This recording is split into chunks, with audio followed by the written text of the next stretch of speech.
চুলা ছাড়াই 1 মিনিটে বানানো এই দারুণ সবুজ চাটনি একবার ট্রাই করলে বারবার বানাতে ইচ্ছে করবে।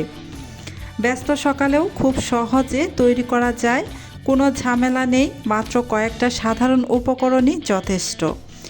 এত টেস্টি আর ফ্রেশ যে পরোটা, যে কোনো ঝাল নাস্তা, এমনকি গরম ভাতের সাথে খেতেও দারুণ লাগে। চলুন তাহলে দেখে নেই কীভাবে একদম পারফেক্ট এই চাটনিটা বানানো যায়। প্রথমেই একটি ব্লেন্ডার জার নিয়ে নিলাম, আর এই ব্লেন্ডার জারে দিয়ে দিচ্ছি বেশ কিছুটা ধনিয়া পাতা। ধনিয়া পাতাগুলো আমি খুব ভালোভাবে বেছে ধুয়ে পরিষ্কার করে নিয়েছি। এবার দিয়ে দিচ্ছি 3টি আস্ত শুকনা মরিচ আর 2টি কাঁচামরিচ দিয়ে দিচ্ছি। আপনারা আপনাদের ইচ্ছে অনুযায়ী যে যেমন ঝাল খেতে পছন্দ করেন সে অনুযায়ী এখানে মরিচের পরিমাণটা দিয়ে দিবেন। তারপর এখানে 2 কোয়া রসুন দিয়ে দিলাম। এবার এখানে দিয়ে দিব আস্ত ধনিয়া 1 চা চামচ পরিমাণ, স্বাদ অনুযায়ী লবণ দিয়ে দিলাম। এখন দিয়ে দিব একটি বেশ বড় সাইজের পাকা টমেটো। আমি যে সকল উপকরণগুলো দিয়েছি প্রত্যেকটা উপকরণই এখানে দিয়ে দিবেন।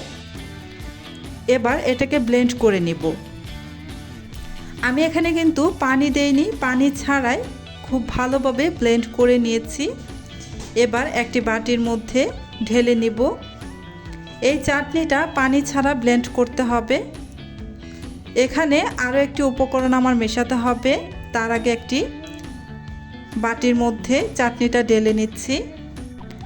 যারা আমার ভিডিওটা দেখছেন কিন্তু আমার চ্যানেলটা এখনও সাবস্ক্রাইব করেননি, প্লিজ আমার চ্যানেলটা সাবস্ক্রাইব করে পাশে থাকা বেল আইকনটি প্রেস করে রাখুন। এতে করে যখন আমি নতুন কোনো ভিডিও আপলোড করব তখন সাথে সাথে কিন্তু আপনার ওখানে নোটিফিকেশন পৌঁছে যাবে।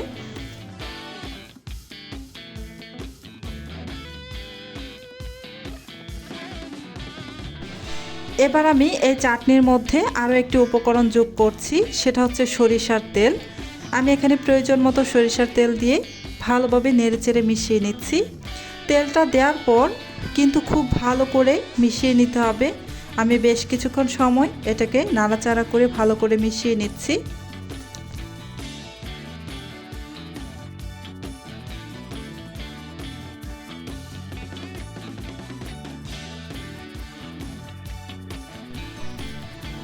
বেশ ভালোভাবে আমি সরিষার তেল মিশিয়ে নিয়েছি।